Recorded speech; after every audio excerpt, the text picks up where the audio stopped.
Joining me live now is the new Shadow Defence Minister, James Paterson. Thanks for your time, James Paterson. I can hear some background noise behind you there at the park, but let's start with the 15% temporary tariff Donald Trump has announced overnight after the Supreme Court knocked back his 10% tariffs. What do you make of it? Well, I think it's regrettable and unfortunate as it relates to the Australia-US trading relationship. It's contrary to our free trade agreement and the spirit of our friendship between our two nations. I would hope that the President consider an exemption for Australia from that tariff, and I hope that the Albanese government, with their new ambassador, Greg Moriarty, shortly to start in Washington DC, are able to secure that exemption for Australia. So you've been announced as Shadow Defence Minister this week. Is that a post you sought? Why didn't you stay in finance, a position where you could have been part of the all-important economic team for the opposition?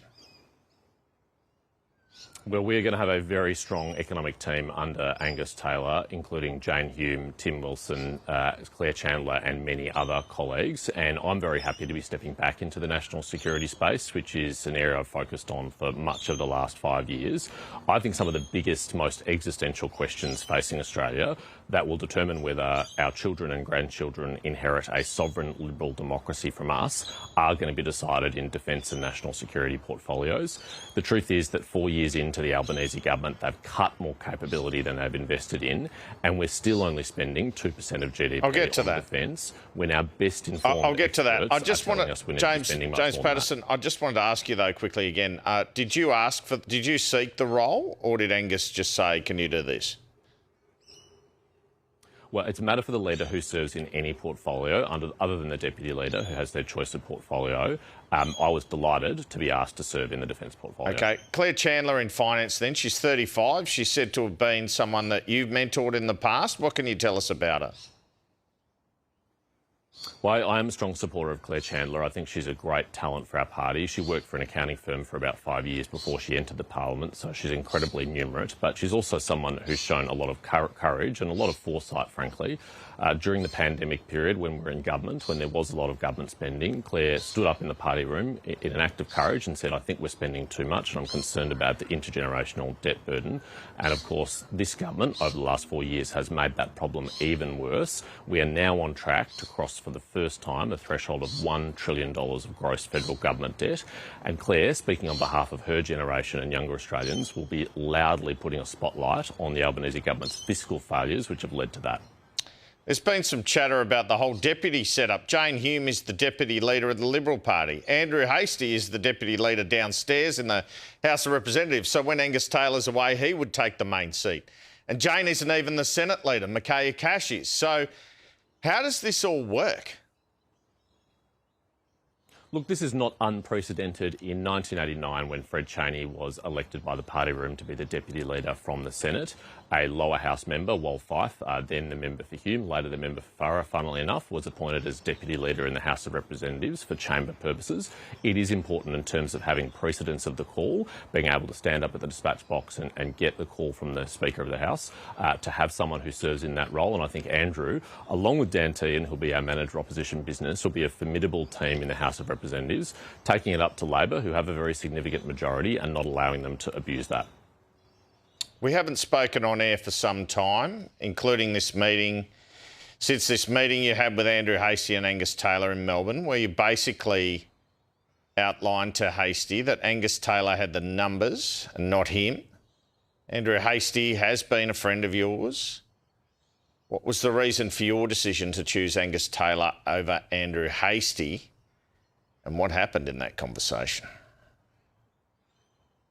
Andrew, you won't be surprised that I'm not going to go into private conversations with some of my closest colleagues and friends. I will say, though, given that there's been such a lot of public reporting about it, that many of the things that were said to happen in that meeting did not, in fact, happen in that meeting. For example, I never called anybody in that meeting to ask them about who they supported. It was a good and respectful discussion, but it was just one of the inputs into the decision that Andrew Hastie subsequently made not to stand for leader, and I respect and support his decision.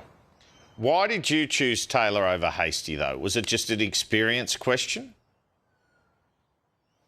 Well, I don't think it's really helpful to me or my friendships or the Liberal Party to publicly canvass that, except to say that I have a very high regard for both Angus and Andrew. They are two of my very closest friends in the Parliament. I'm delighted to see them in the positions they are now. I think Angus is going to give us a real fight against the Labor Party in this very difficult period for the Liberal Party, and I'm particularly pleased to see Andrew back on the front bench, particularly in a portfolio like industry and sovereign capability, which has been smashed onto this government's watch over the last 4 years, particularly if they've pursued net zero with such ideological vigour. It's done enormous damage to our manufacturing industry in particular, and who better than Andrew Hastie to travel around the country and make that point? Do you feel like a kingmaker? That's not a title I've ever sought for myself. Frankly, I think it's been overblown in some of the media reporting. My focus is on the new responsibilities I have as the Shadow Minister for Defence to make sure that our country can defend ourselves. We're getting poll after poll here where people are going to One Nation. What makes you so confident that Angus Taylor can arrest this slide? Well, it's not something that's going to be fixed very quickly. It's not going to be something that's going to be fixed overnight. And the first and most important thing we have to do is acknowledge that many of our former supporters who are right now parking their votes under One Nation when they're asked in a poll have good reason to be dissatisfied and frustrated with the Liberal Party. They have been saying to us that they don't understand what we stand for, that it's not clear what our purpose is, that we appear divided. And we have to demonstrate that, in fact, we are very clear about what we stand for. We're very clear about who we're fighting for. We're very clear about what our priorities are, and that we present a united and cohesive front, both within the Liberal Party and within the coalition with the National Party, if we're going to earn back that trust and support, which will take time.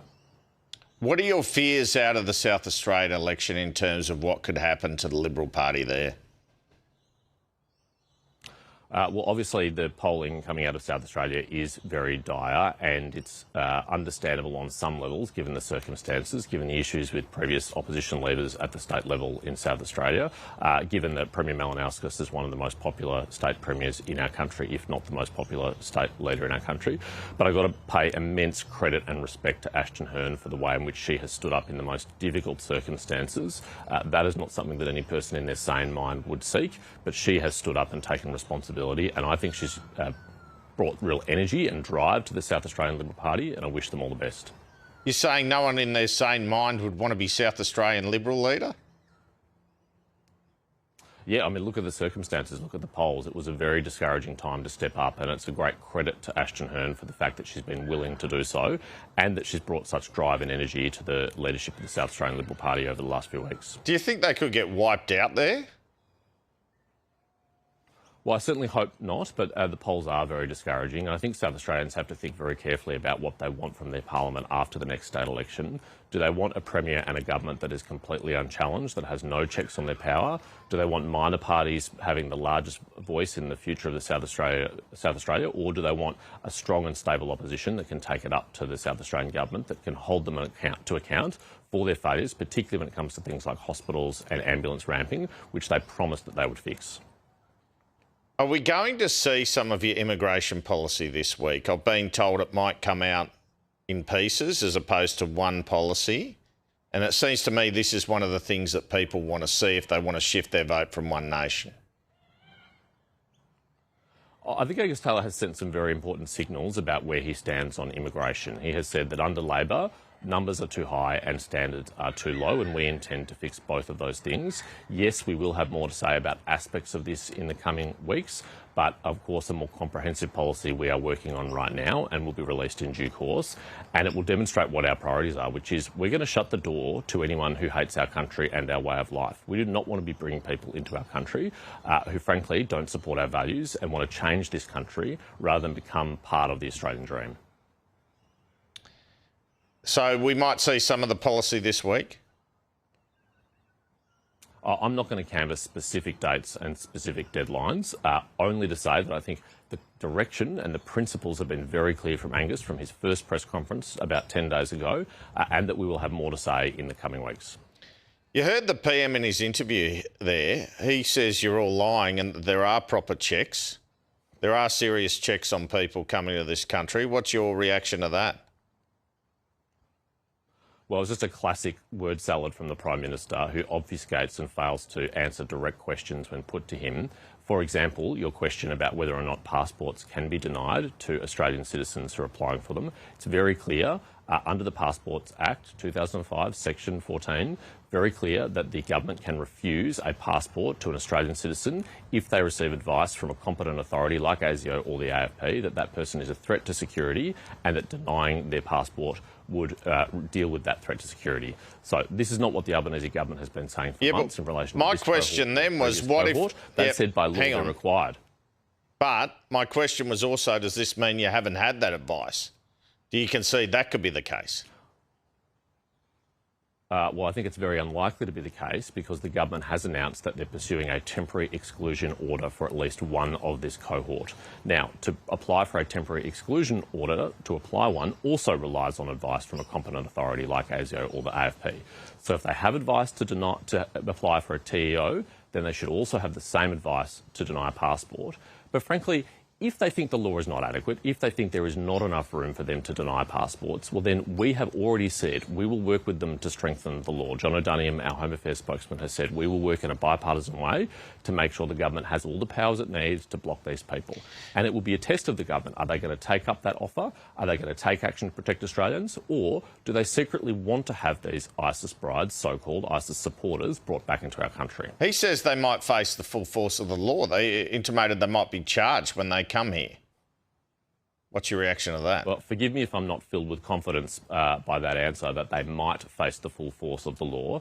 These are people who left our country, a prosperous, peaceful, liberal democracy, to go and join ISIS, the Islamist caliphate that viciously persecuted ethnic minorities and religious minorities, including with rape and torture and murder, who went to a declared area in defiance of Australian law. Every one of them should face charges if they ever find their way back home. But frankly, the priority should be keeping them offshore where they can do no harm to Australia.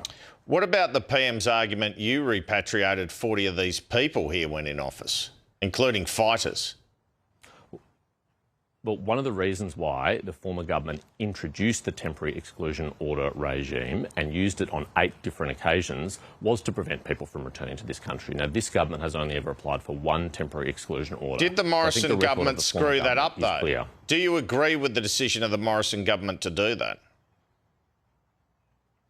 Well, the Morrison government allowed orphaned minors to return with no parents so that they could be properly protected in Australia. Now, this government is not even contemplating and separating fighters. The parents who voluntarily went. But he says and fighters. I don't think actually any fighters.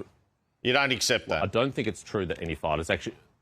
Let me answer. I don't think it's true that any fighters returned under the Morrison government, but the reason why those laws were introduced was to prevent any further coming in the future. I think that was the right decision, but those powers need to be used, and this government seems very reluctant to use them.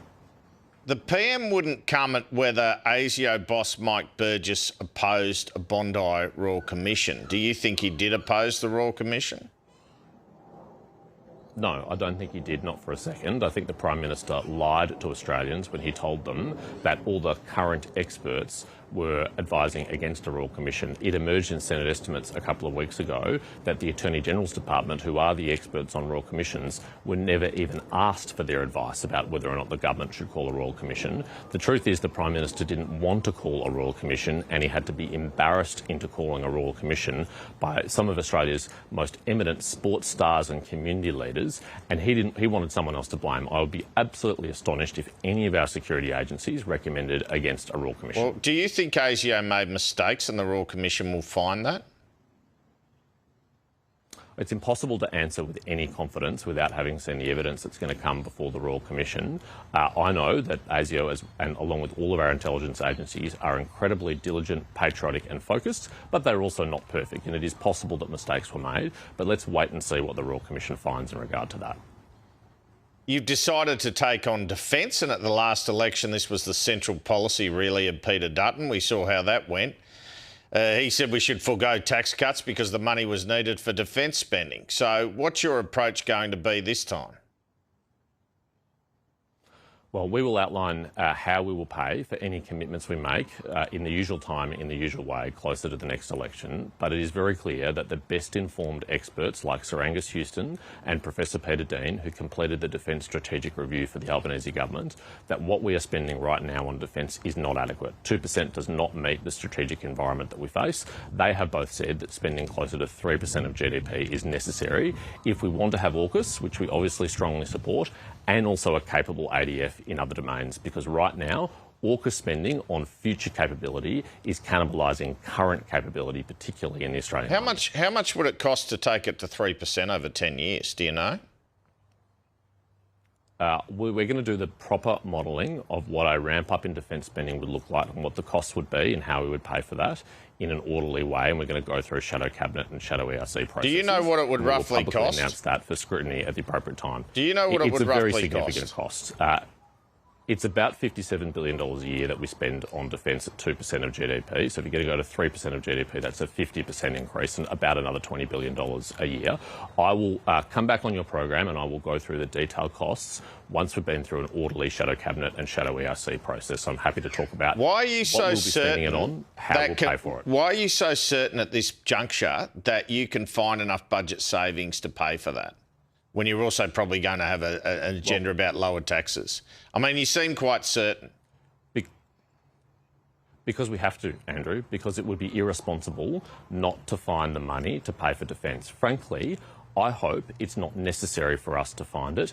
I hope the Albanese government, frankly, finds it over the next 2 years. I hope that Richard Marles, next time he goes to ERC and asks for more money, I hope he gets a yes from Jim Chalmers and Katie Gallagher rather than a no, as he's previously got, because he knows, and everyone in the Defence Department and everyone in the ADF knows, we are not spending enough for the moment that we face. And that's why this government has cut things like self-propelled howitzers, infantry fighting vehicles, military communications satellites. They've even cut reservist days down from 200 a year to 150 a year.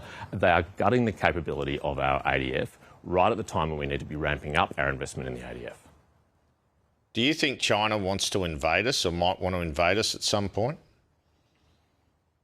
I don't think that's a realistic risk in the short to medium term. But, of course, the thing about military capability is you have to watch what people's capabilities are rather than just what their intent is.